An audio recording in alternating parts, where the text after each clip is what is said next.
Sveiki visi. Šiandieninė mūsų tema yra veido raumenų anatomija. Šiandien paskaitos metu sužinosite, kodėl masažuotojui svarbu suprasti anatomijos pagrindų žinias ir mokėti jas pritaikyti savo praktikoje. Apie mane esu Ana Kastrica, jau 17 metų masažo sferoje, esu masažuotoja, ergoterapeutė ir osteopatė. Investavau į save virš 40 000 eurų, per metus išleidžiu virš 300 mokinių ir mano metodika turi medicininį pagrindą. Kokie yra mano vedami mokymai? Veido miofascialinis relizas ir intrabukalinės technikos, veido miofascialinis relizas pažengusiems, kūno miofascialinis relizas, kūno limfodrenažas ir visceralinės technikos ir apatinio žandikaulio terapija. Veido miofascialinis relizas tai darbas su veido, kaklo ir dekoltės srities fascija bei raumenimis, naudojant švelnų lietų spaudimą ir tempimą. Dirbama ne tik su oda ir raumenim, bet ir su veido fasciniu karkasu, kuriame gausu kolageno ir elastino, atsakingų už struktūrą, elastingumą ir sveiką odos spalvą. Tai leidžia pašalinti raukšles, patinimą, asimetriją, odos suglebimą ir vizualiai pakoreguoti veido ovalą. Taip pat papildomai naudoja intrabukalinės technikas, tai būdas dirbti su giliais raumenimis, įskaitant kramtomuosius, per burnos ertmę. Ši technika padeda dirbti su sunkiai pasiekiamomis zonomis, padeda sumažinti žandikaulio įtampą, palengvina galvos skausmą, spazmus ir įtampas. Kokį rezultatą gauna klientai po miofascialinio relizo? Tai liftingas be injekcijų, gilus raumenų atpalaidavimas, po pirmo seanso jaučiamas žandikaulio laisvumas, mažėja įtampa, išlyginama asimetrija ir pagerėja veido spalva. Taigi šiandieninė mūsų tema – veido raumenys. Veido raumenys galim išskirti į 3 dalis. Tai yra mimikos, kramtomieji ir organų. Jeigu kalbam apie mimikos raumenis, tai ypatumai yra kokie. Visų pirma, tai yra tvirtinimosi taškai. Vienas taškas yra kaulinis, antras taškas įsipina į odą arba fasciją, bet tai yra keli mimikos raumenys, kurie neturi visiškai kaulinio tvirtinimosi taško. Apie jos pakalbėsim. Išreiškia emocijas ir atlieka tam tikrą funkciją. Pavyzdžiui, merkia akis, išsižiojam. Kramtomieji tai yra skeleto raumenys ir jie turi minimum 2 kaulinius tvirtinimosi taškus ir yra 4 pagrindiniai kramtomieji, apie juos pakalbėsim. Ir organų tai yra liežuvio raumenys, akių, vidinės ausies. Mimikoje dalyvauja virš 50 raumenų. Tai mimikos raumenys, kurie padeda vieni kitiem atlikti tą patį judesį, yra sinergistai. Mimikos raumenys, kurie padeda judesį atlikti skirtingomis kryptimis, vadinasi antagonistai. Tai reiškia, kai vienas raumuo susitraukia, kitas privalo atsipalaiduoti. Taip pat bendrai galima išskirti depresorius ir levatorius. Depresoriai tai yra visi raumenys, kurie nuleidžia audinius žemyn, tai reiškia visi raumenys apatinio veido trečdalio, o levatoriai tai yra raumenys, kurie kelia viską aukštyn ir tai yra raumenys viršutinio veido trečdalio. Kai mes kalbam su studentais jau antro lygio, tai mimikos miofunkcinės jungtis susideda iš 3 biomechanikos kompleksų ir mes juos išskiriam į tokias 3 dalis. Tai kaktos orbitos kompleksą, nosies viršutinio žandikaulio kompleksą ir burnos apatinio žandikaulio kompleksą. Ir ten mūsų testavimas yra truputėlį kitoks, šiandien mes apie bazę kalbėsim. Pirmas raumuo tai yra kaktos pakaušio raumuo, aponeurozė. Kaktos dalis, jo funkcija yra kelti antakius aukštyn ir išreikšti nuostabos emociją. Tai kaktos pilvelis yra stipresnis negu kad pakaušio, dėl to ir kalbam tik tais apie kaktos pilvelį. Disfunkcija yra formuoti horizontalias raukšles ir praktikoje savo galite pastebėti, kad ir raukšlės yra skirtingos. Pas vienus klientus bus tiesiog gilios vientisos ar ne raukšlės, o pas kitus klientus bus raukšlės tik virš antakių. Tai ir ten mes galim dirbti. Gali būti nuolat pakelti antakiai ramybės būsenoje, tai pavyzdžiui, jūs jeigu kabinete darot nuotrauką prieš masažą paprašot kad klientė atsipalaiduotų ir jūs padarytumėt nuotrauką ir jūs matot, kad vienas arba abu antakiai yra pakelti ir klientė tiesiog negali jų atpalaiduoti. Ir kaktos oda formuoja volelį virš antakių, tai reiškia jau problema yra įsisenėjusi ir yra tiesiog jau tinimas virš kaktos. Akies žiedinis raumuo. Jo funkcija yra nuleisti viršutinį voką, pakelti apatinį voką, užmerkti akį, kontroliuoti ašarų drenažą ir tai yra antagonistas su kaktos raumeniu. Ką tai reiškia? Jeigu kaktos raumuo yra spazme, akies žiedinis raumuo privalo atsipalaiduoti, kas gali provokuoti ir viršutinio voko aptozę ir tinimus viršutinio voko daly, formuojasi raukšlės medialiniam ir lateraliniam akies krašte ir vokas gali neatsimerkti iki galo. Lygiai taip pat tai gali būti kažkokia simetrinė disfunkcija arba asimetrinė. Tai reiškia, kad vokas gali neatsimerkti tik iš vienos pusės arba iš abiejų. Toliau, piramidinis raumuo.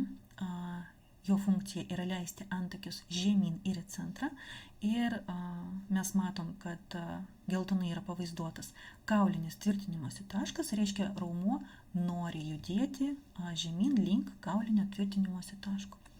Kokią disfunkciją gali formuoti? Formuoja horizontalias raukšles, vieną arba kelias, nesvarbu. Ir dalyvauja pykčio raukšlės formavimasi. Ir kokie dar raumenys tai padaro? Tai antakių sutraukiamasis raumuo. Funkcija yra sutraukti antakius ir jis yra sinergistas su piramidiniu raumeniu. Reiškia, disfunkcijai jie dalyvauja kartu ir izoliuotai dirbti vien su piramidiniu arba vien su antakių sutraukiamuoju negalima. Disfunkcija taip pat formuoja pykčio raukšlę, provokuoja tinimą, jau pasakėm. Viršutinės lūpos ir nosies sparno keliamasis. Atrodo toks raumuo, ar ne, kuris jokių disfunkcijų kaip ir neturėtų kelti, bet iš tikrųjų daug problemų masažuotojams darbe gali sukelti. Jo funkcija yra kelti viršutinę lūpą ir platinti nosies sparnus, o disfunkcija formuoja nasolabialinę raukšlę. Aišku, jis formuoja nasolabialinę raukšlę ne vienas, bet su juo irgi privalom dirbti. Toliau jis keičia nosies formą. Jis nosytę gali trumpinti ir platinti. Tai jeigu disfunkcija yra iš abiejų pusių, tai reiškia mes matysim ir tinimą, ir nosytės praplatėjimą. Vizualiai taip pat akis gali tapti siauresnės dėl to, kad yra simetrinis šio raumens spazmas. Ir formuoja raukšles nosies nugarėlėje.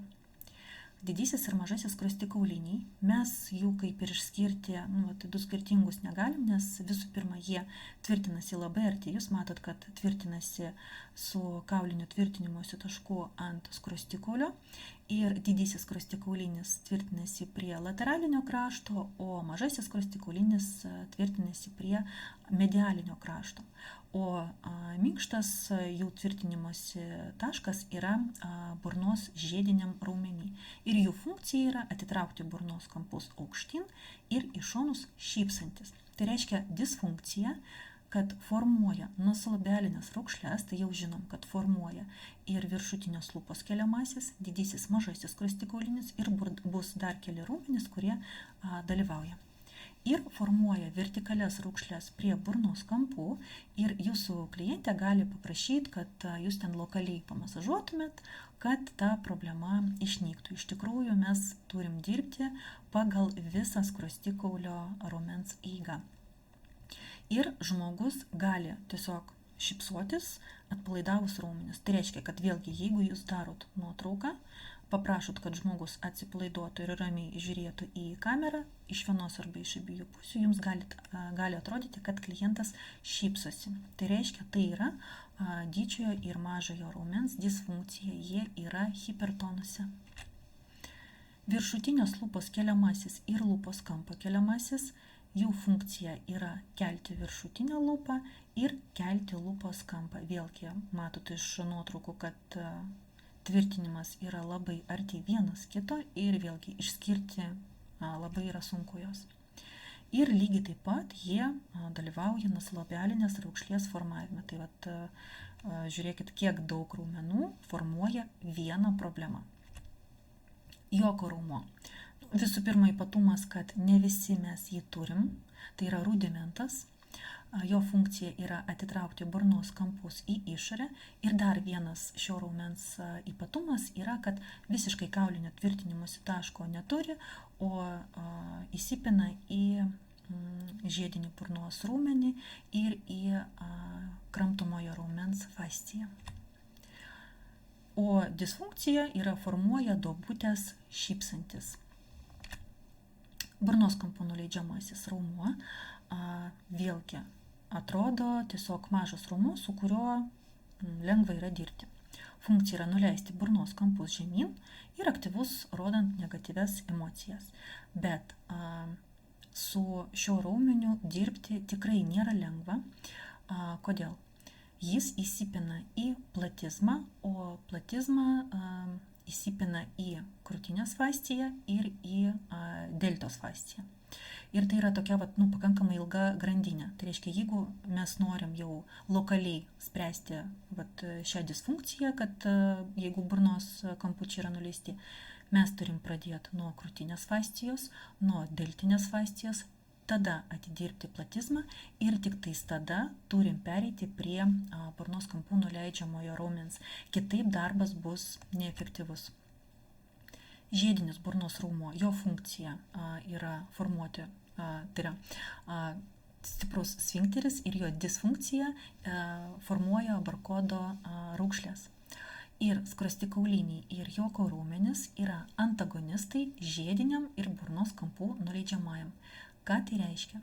Jeigu žiedinis burnos raumuo yra hipertonuse, skruostikauliniai ir joko raumenys, jeigu yra, įeina į hipotonusą. Jie negali ir vienas, ir kitas raumuo būti hipertonuse, nes jeigu jau tokia situacija yra, kai skruostikaulinis raumuo yra hipertonuse ir burnos žiedinis raumuo yra hipertonuse, reiškia, tiesiog burna neužsidaro tokiu atveju ir tai yra greičiausiai kažkokia neurologinė problema, nes fiziologiškai, kadangi tai yra raumenys antagonistai, tokios problemos neturi būti. Tai reiškia, jeigu skruostikaulis yra spazme, burnos žiedinis bus hipotonuse ir atvirkščiai.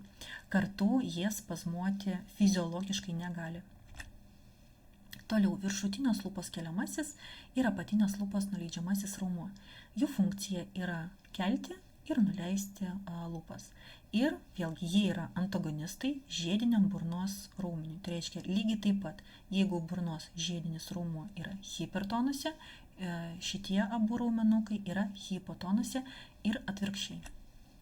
Smakro raumuo irgi atrodo mažas, bet labai piktas ir daug problemų mums sukelia.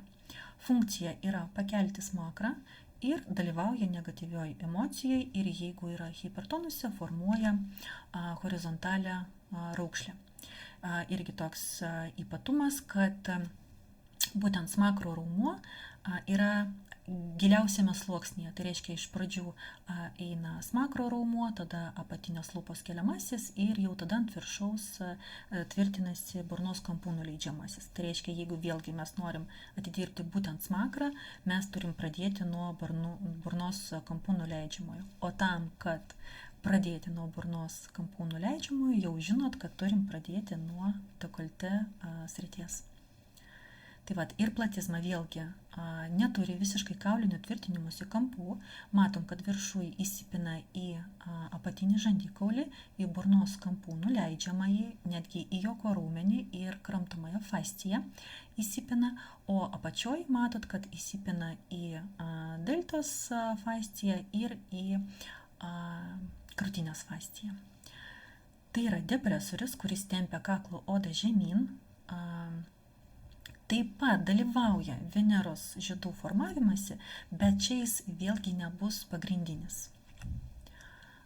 Ir dabar kramtomieji raumenys. Kramtomieji nėra mimikos raumenys, jų funkcija yra kitokia.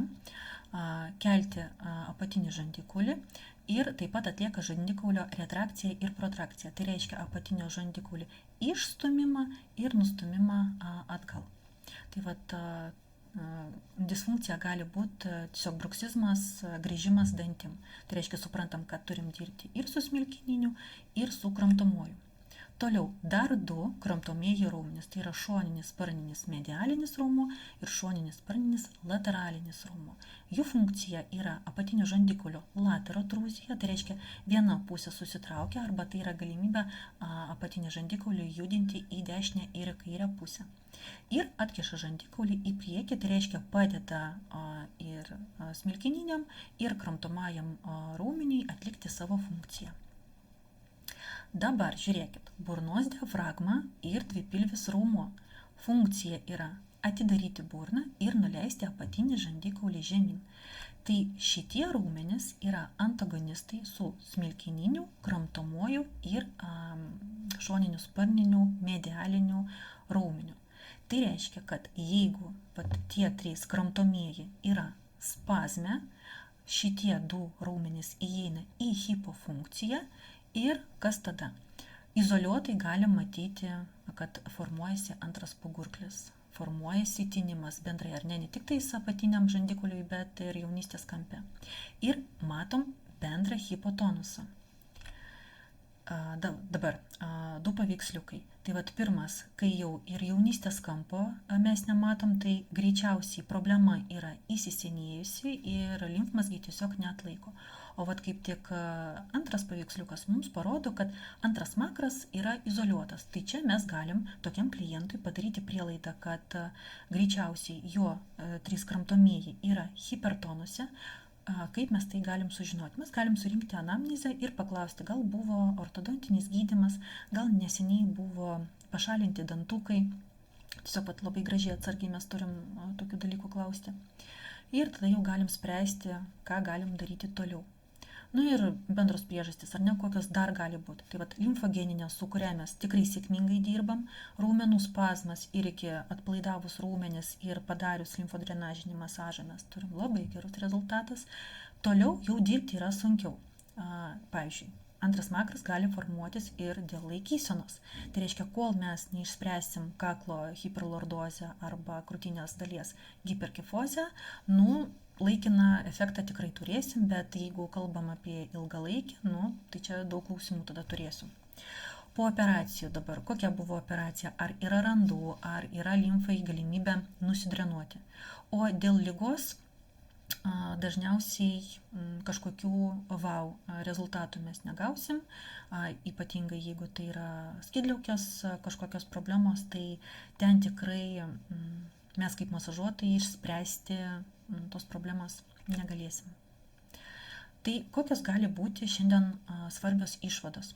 Tam, kad nuimti įtampą ir sumažinti raukšles, reikia dirbti ne tik lokaliai zonoje, kur praeina ar ne konkretus raumuo, bet ir globaliai, su tokiamis zonomis, su kuriomis tas raumuo jungiasi. Ir tą mes supratom antros makro pagalba. Ir dar vienas pavyzdys, jeigu norim sumažinti pykčio raukšlę, būtinai reikia atidirbti visą kaktą, visą aponeurozę, nes raumenys, kurie formuoja šią raukšlę, jungiasi su kaktos pakaušių raumeniu. Ir jeigu turėsit dar klausimų, galit skenuoti QR kodą ir rašyti man asmeniškai, siūlyti naujas temas ir tikiuosi, jums buvo naudinga.